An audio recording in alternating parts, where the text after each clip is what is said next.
Okay, welcome back to 20-2. We are going to continue our work with radicals today, specifically adding and subtracting radicals. Okay, so last day we looked at some of the review of Math 10C of radicals, and we came up with that we figured that root 25 plus root 16, so root 25 is equal to 5. Root 16 is equal to 4. If I add those together, I get 9. Okay. If I keep the sum underneath the radical, so 25 plus 16 is going to be 41, and the square root of 41 is definitely not 9. So overall, we stated the general rule that this is true. Okay, and this is an important relation. This will come up again. Okay, same idea except for with subtraction. Okay, when I subtract these separately, it is not equal from subtracting them together. So for addition and subtraction, you cannot use this rule. Okay, so adding and subtracting radicals cannot be accomplished by simply adding and subtracting radicands. Okay, so remember terminology. Okay, whatever's underneath my radical sign, that is my radicand, and then the entire thing, those are called my radicals. Okay, so adding and subtracting radicals cannot be accomplished by simply adding and subtracting radicands. Okay, so we're going to develop a rule for adding and subtracting radicals, completing the work below to see what's what. So use a calculator to investigate which are true and which ones are false. So we are going to circle the statements that are true, okay, and then cross out the statements that are false. So just using your calculator, okay, so you can pause me here to give you some time to write all those out. So pause me here. I shall wait. And we're back. Okay, so this one you should have found it was not true. Okay, this one was true. This one was also true. This one was true, and then the last two were false.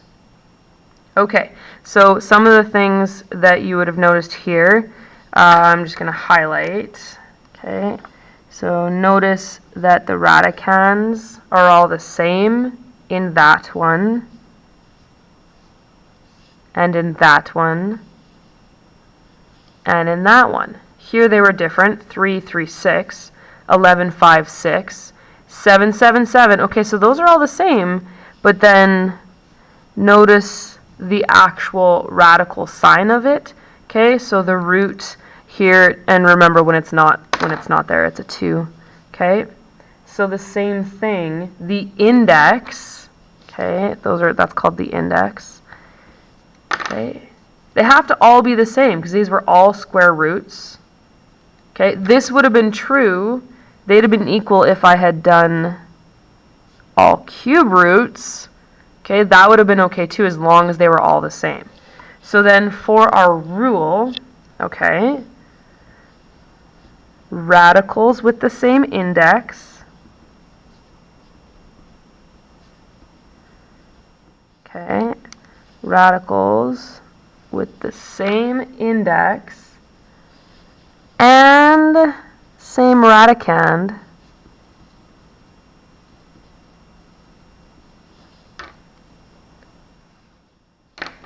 can be added or subtracted. Oops.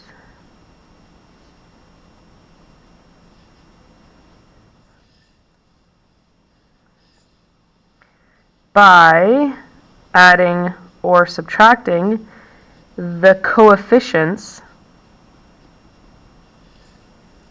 two F's there, the coefficients, okay, and you leave the radicand unchanged.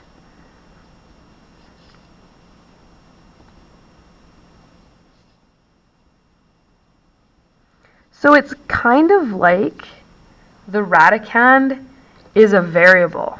Okay, so say if I said let x is equal to square root 7 there, so 5x minus 3x plus 7x, well 5 subtract 3 is 2, 2 plus 7 sure is 9x.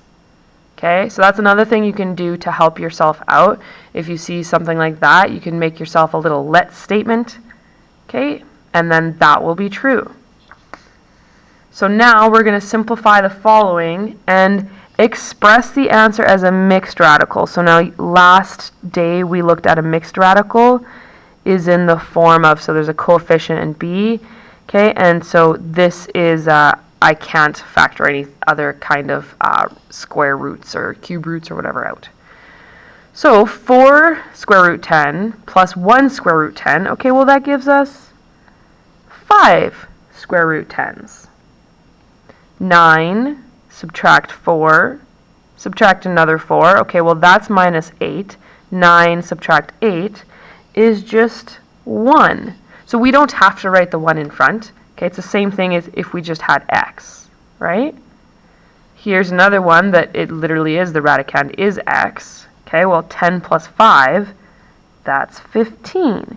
So notice once again, I'm leaving my radicand alone, unchanged. I am only dealing with the coefficients. Coefficients are the things out front. Okay? 5 subtract 2 gives me 3 root 3. Okay, now here's where things get a little different. Okay, I do have 2 of those 6's, and then I've got 2 of the 5's. Okay, so I'm going to have to keep them separated. So 8 plus 2 is 10 root 6. Negative 4 subtract 4 is negative 8 root 5. Okay, so I keep them separated. Now here's one, I've got A, so I don't have to worry about separating them. So 3 subtract 5 is negative 2. Negative 2 subtract another one, negative 3. Okay, so once again, radicals with the same index, these all had the same index, so these ones were all square roots. Okay, but same thing, if this had been, say, a 3. If they had all been cubed roots, that would be true as well. Okay, but you leave the radicand unchanged. Okay, so let's look at the next section. Next, verification. So use a calculator to verify that the following statements are true. So whenever we're being asked to verify if something is true, they're asking, does left side equal right side? Okay. Also remember, all these little things I'm writing, you should also be writing. Feel free to rewatch this, you know, on your own time, or lunch or whatever. Okay, but you should have included all these little pieces of information too. Okay, so if you plug root 3 plus root 48 into your calculator, okay, what number do you actually get? Okay. And then is it equal to if you plug in 5 root 3? Okay, so let's just go through this how it should look. Okay, so root 3 plus root, oopsies, what I did, there we go, plus, nope, wow, there we go, root 3 plus root 48, okay, is equal to 8.66. Okay, so now I want to see if 5 root 3 is equal to that. Yes, it is. Okay, 8.66025. So I'm going to say yes, it is. Okay. Same thing here. If I were to plug this in, it would be equal to that. Okay, so you can plug that into your calculator, or you can just trust me that that is true. So now the point of this, okay, this does not appear to be the same rule, right? Because those are all different. Those two are the same, but 48 and 3 are definitely not equal. Same thing with 8, 50, and 2. So it does appear to contradict. Okay, so now here's the thing. When we write each radical in simplest mixed form, so once again, mixed form looks like that, okay, we'll see what happens. So now 48, okay, 48 can be split up into 16 times 3. So that means 48 is equal to root 16 times root 3. Well, root 16 is equal to 4. So then I've got root 3 plus 4 root 3 is equal to 5 root 3. So left side did equal right side there. The rule was right. Okay, and let's go over here. 8, the perfect square that is a product, 4 times 2. So then when I take my 4 out, so whenever I take it out, it has to be square rooted. Okay, because root 8 is equal to the square root of 4 times the square root of 2. So when I take that out, it's going to become 7 times 2, so the square root of 4 is equal to 2. And then this square root of 2, I would leave it. Okay, now 50, the perfect square that's in it, is 25. So then the 2 is going to be out front here. The square root of 25 is 5. And then I leave this square root of 2. So now 7 times 2 is 14 root 2. 2 times 5 is 10 root 2. 14 subtract 10 is definitely 4 root 2, which was up there. Okay? So the moral of the story is always write your radicals in simplest mixed form so that you can do the necessary adding and subtracting, etc. Okay, so, and here's the takeaway here. In order to add and subtract the radicals, they must be expressed as like radicals, which means same radicand, same index. Super important rule. Okay, so the next 2 examples here, we're basically going through and we're combining as a single radical, but we're writing this as mixed radicals. So we're asking ourselves, what perfect square can I turn this into? So 4 times 10 is 40. 9 times 10 is 90.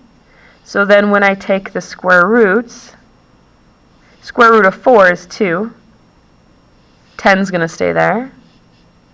Square root of 9 is 3.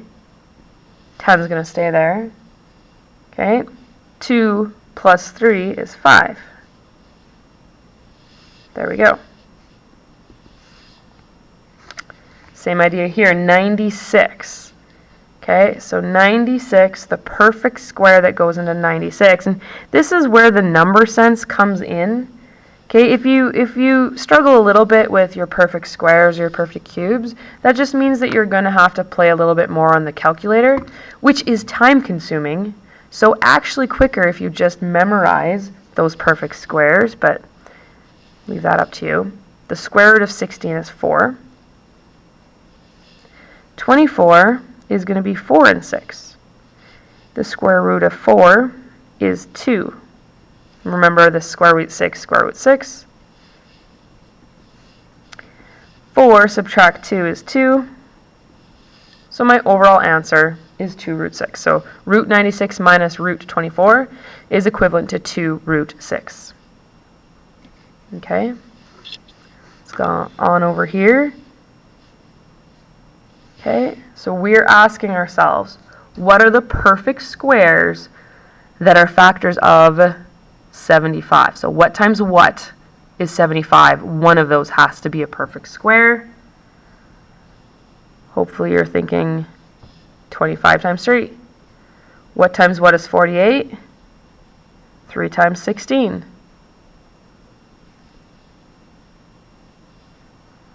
9 times 3. Okay, so we take the square roots of all those. Here. Square root of 25 is 5. So remember there's a 6 out front here, so I'm just going to take it with baby steps. I'm going to bring that 25 out here. and I square rooted that 25, so now it's 5. Same thing here, it's going to be 3 times, so I did this on purpose because it doesn't matter what order you write these all, but it does matter which one you take out. So square root of 16 is 4, so that's why I'm writing a 4 there, and then that root 3 is going to stay, and then root 9 is 3, and I am left with that. So now I'm just going to clean this up. So 6 times 5 is 30 root 3. 3 times 4 is 12 root 3. 2 times 3 is 6 root 3. So now I've got them written. They all have the same radicand and the same index. So now I just go 30 minus 12 is 18. 18 plus 6 is 24. There you go. Okay. So, but like I've said, same radicand, same index, then I can add or subtract them. Okay. All right, simplify by combining like radicals. Okay, so now in class example 1, they all were the same radicand. We might find a little bit different here in class example 2. So 20, you ask yourself for all of these. Okay, you actually pause me. I want you to try these ones on your own. I want you to write out what are the factors. One of those factors must be a perfect square. It has to be the biggest perfect square. Okay, so I'll let you do that. Okay, so hopefully you paused me, gave yourself time. So 4 times 5 is equal to 20. 9 times 2 is equal to 18. Okay, 80 would have been a little bit a harder one, but it's 16 times 5. And then 98 is 49 times 2. So square root of 4 is 2. Square root of 9 is 3. Square root of 16 is 4. Square root of 49 is 7.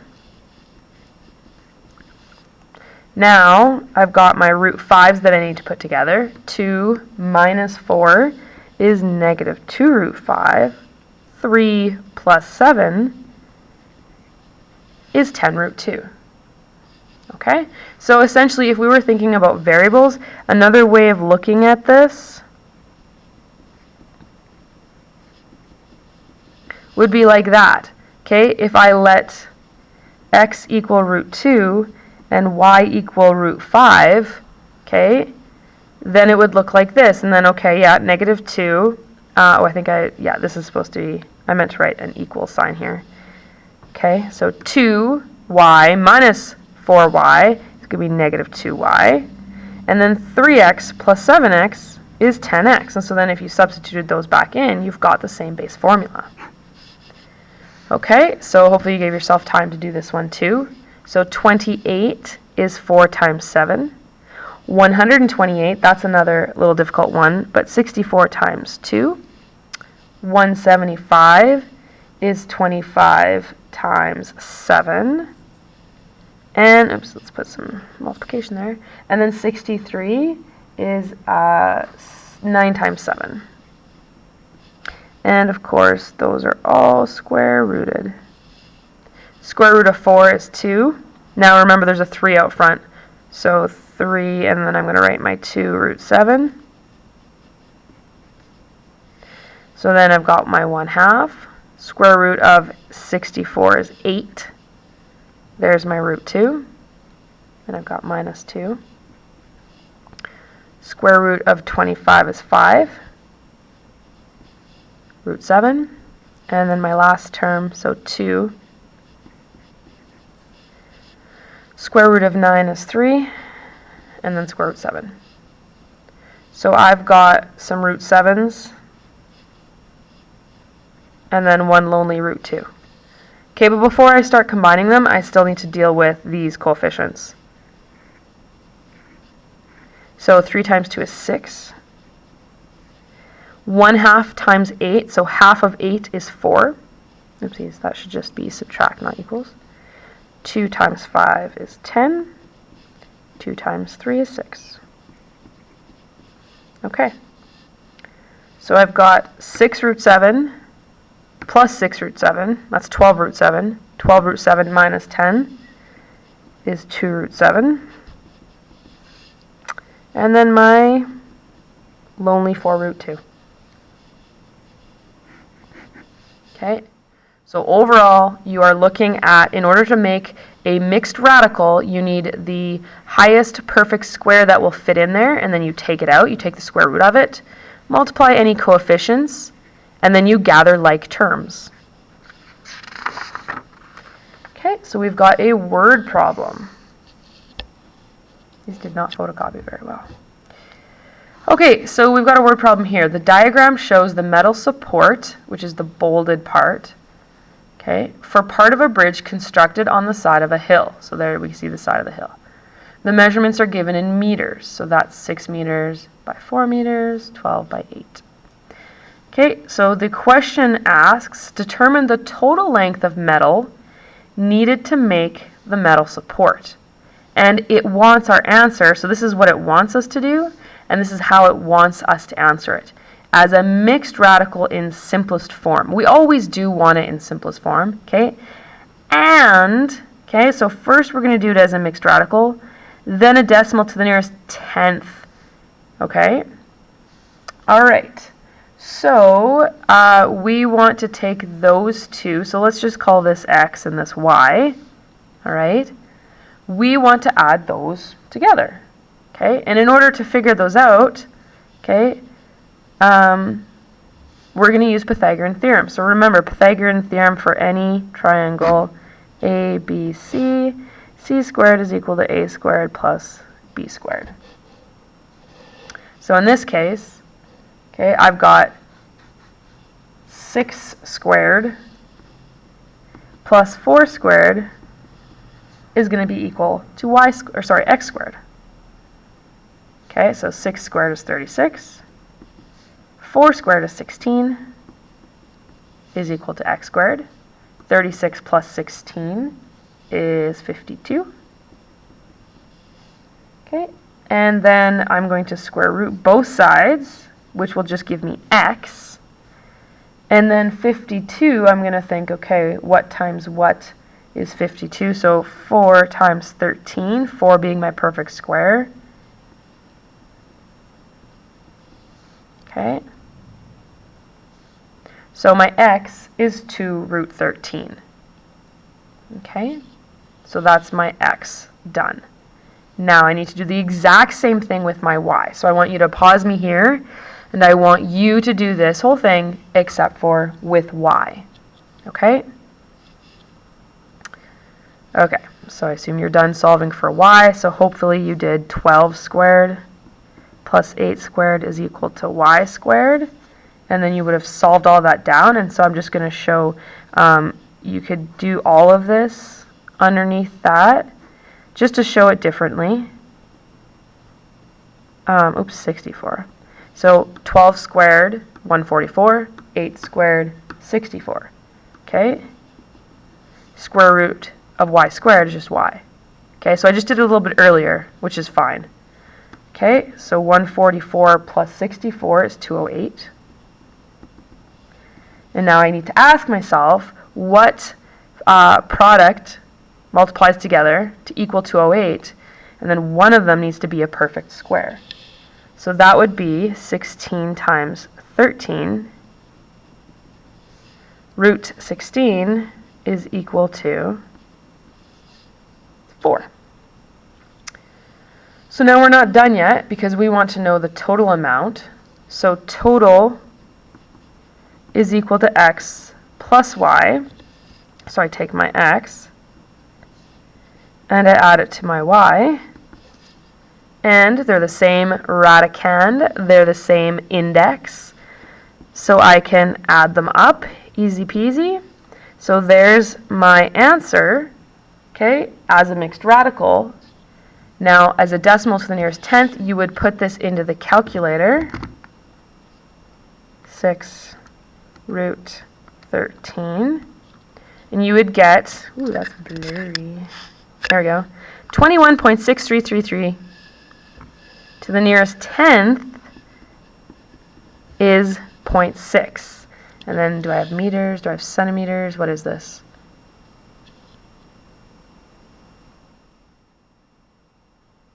I don't think it says. Oh my goodness, right there. Whew, almost missed it. Okay, I'm like, what? Okay, so then we don't forget to put our units in at the end. All right, and we're done. Okay, so you guys can work on your assignment questions, and then at the bell, go for a break. And then we're going to do multiplying radicals. Okay, see you in a bit.